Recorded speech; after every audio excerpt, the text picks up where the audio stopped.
आपका आदमी इतना शातिर है कि जिन्होंने कनाडा में खड़े होकर यह कहा था कि हिंदुस्तान के अंदर किसानों के अधिकारों की लड़ाई सरकार कुचल रही है, वो पिछले 1 महीने से कनाडा में छुपा हुआ है कि उसकी पूरी की पूरी उसका राजधानी को ही भुनवा दिया है। लोग कह रहे हैं ये कैसे हुआ कि जो आदमी दिहाई दे रहा था भारत में किसानों की, वो उसके अपने ही घर में किसानों ने ऐसा घेरा है कि 1 महीने से अंदर है। लोगों को पता ही नहीं है कि आपका एनएसए कब गया था, कब आया। इसलिए चाणक्य पैदा कीजिए, चाटुकार पैदा मत कीजिए। यह देश चाणक्य का है, यह भगवान राम का है, जिस भगवान राम की कथा सुना सुना करके हमें पागल बना दिया है। मां सीता की आंखों से आंसू, भगवान राम के पैर में छाले।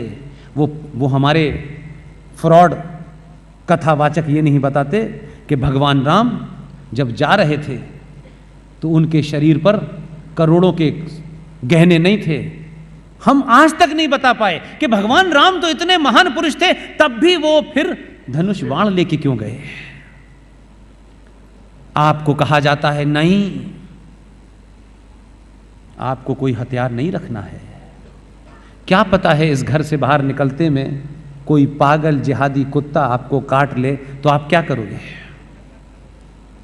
आपके हर भगवान के हाथ में हथियार है, आप कहते हो ना, भगवान को भगवानों के हथियार रखना पड़ा। आप तो उसके बंदे हो भाई साहब, आपकी क्या औकात है। शास्त्रों का अध्ययन कीजिए, लेकिन शस्त्र चलाना भी आना चाहिए।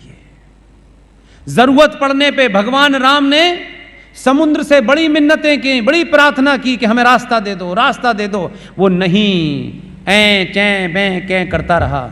जैसे ही धनुष बाण उड़ाया, उसने कहा महाराज ये रास्ता ले लीजिए। मूर्ख नहीं है भगवान कृष्ण, बांसुरी बजा रहे हैं, माखन खा रहे हैं। जरूरत पड़ने पर बांसुरी रखी और सुदर्शन चलाया, उसके बाद महाभारत हुआ।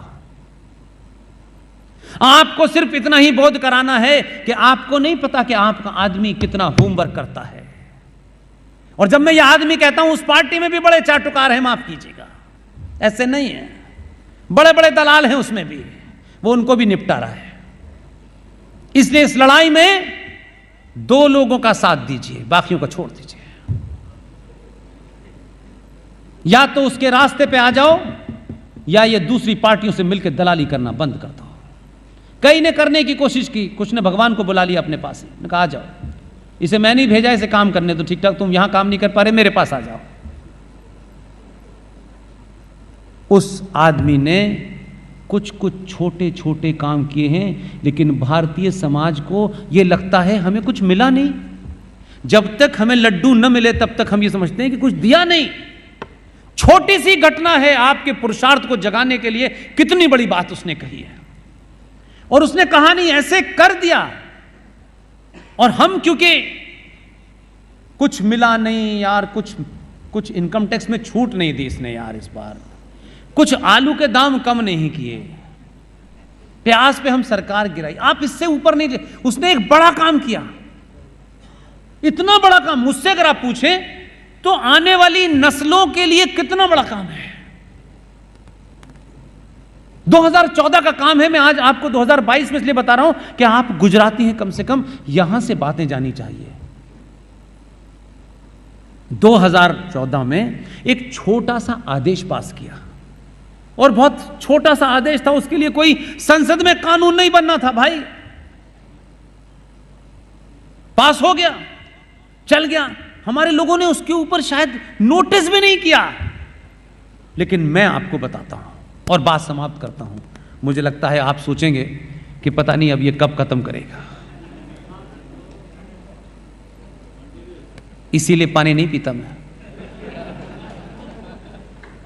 अरे लोग ये कह रहे हैं कि जो आपने आदमी भेजा है दिन भर भाषण देता है, यहां भाषण देता है, वहां भाषण देता है। कुछ लोग बोले तुमने तो इसको भी बीट कर दिया। मैंने कहा ये मत कहना, मुझे गुजरात जाना है।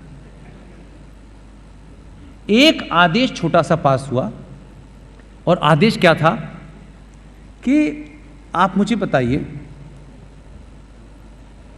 मैं किसका बेटा हूं, ये मुझे ही पता है।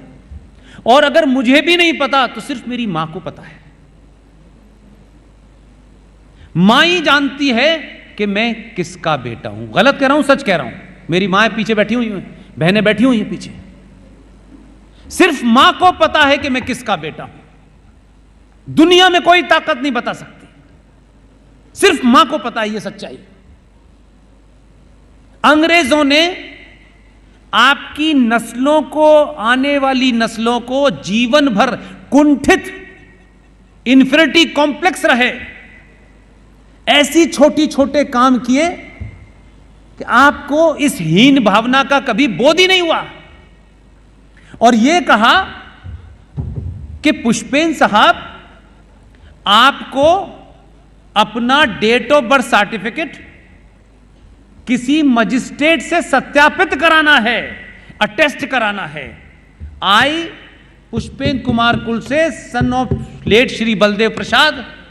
आप मुझे बताइए, वो अंग्रेज बापू के पास जब मैं जाऊंगा कि आप मुझे सत्यापित करें, अटेस्ट करें कि मैं स्वर्गीय बलदेव प्रसाद का बेटा हूं, उसने कहां देखा बलदेव प्रसाद को?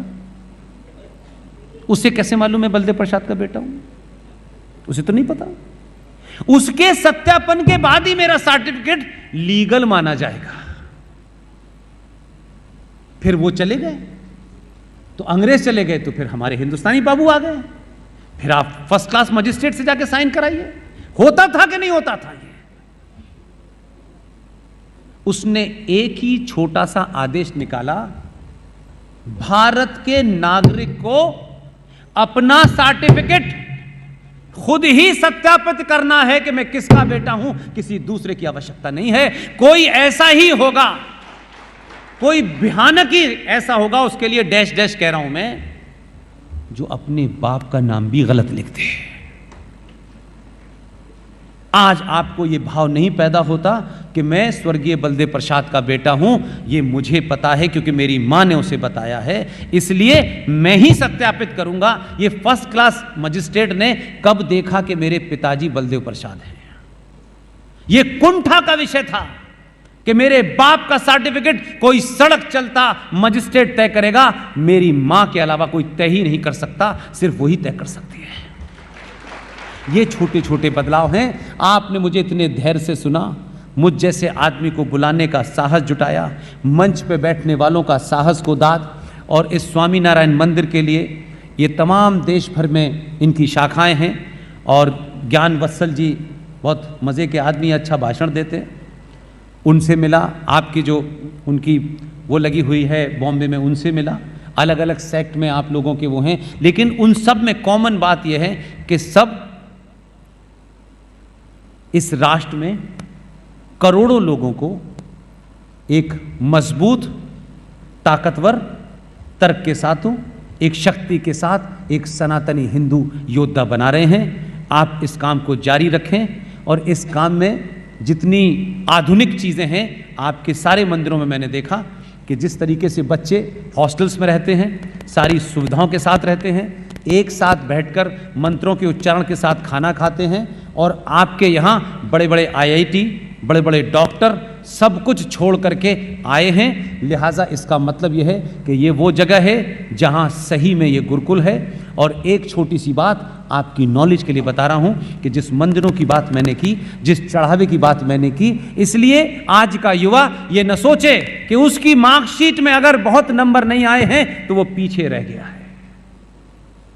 मार्कशीट आपको सिर्फ नौकरी दिला सकती है। इतिहास गवाह है और वर्तमान गवाह है कि मार्कशीट राष्ट्र नहीं बचाती। इसलिए इस देश का एक प्रधानमंत्री वर्ल्ड बैंक में था। आप एक लाइन से उठा के देख लीजिए, जितनों ने मार्कशीट नहीं थी, जो आपने भेजा है उसके पास तो बिल्कुल भी नहीं है। वो मार्कशीट नहीं लगाता कि मैंने वर्ल्ड बैंक में नौकरी की थी। जिसके पास मार्कशीट नहीं थी उन्हीं ने राष्ट्र बचाया, और जिनके पास मार्कशीट थी उन्होंने ही राष्ट्र बेचा। ये ध्यान रखिएगा। इसलिए मेरे युवाओं, मार्कशीट की जरूरत सिर्फ उतनी है कि नौकरी हो, नौकरी हो, कुछ खाना हो, कुछ पीना हो, कुछ मकान हो, मकान 10 कमरों का होगा, उसका कुछ फर्क पड़ने वाला नहीं है। दुनिया में बड़े बड़े लोग एक कुटिया में रह करके उन्होंने क्रांति कर दी। ये तय करें कि आपको अपना घर बनाना है या राष्ट्र बचाना है। इसलिए इस मुहिम को जिंदा रखें। मेरी बात को जो अच्छी लगे वो ले। अगर इसमें भी कोई मन में शंका हो तो यहां जो भी बैठा हुआ है, मेरा email address Pushpendra Delhi 01, Pushpendra Delhi 01 मेरा ईमेल एड्रेस है। और माफ करिएगा, आप सोच रहे हैं कि आदमी अपना मोबाइल नंबर नहीं दे रहा। सर, मोबाइल नंबर दे देता हूं तो सिर्फ आप ही के पास नहीं होता, पड़ोसियों के पास भी चला जाता है। और दिन में मुझे 5 बार मेरा कत्ल कर चुके होते हैं वो, और ऐसी नई नई गालियां देते हैं मुझे। कहता हूं यार मैंने कहाँ टाइम में अपना पास करना, मुझे कोई ढंग की बात तो बता नहीं रही, गालियां दे रहे हैं मुझे। इसलिए मैं ईमेल देता हूं आपको,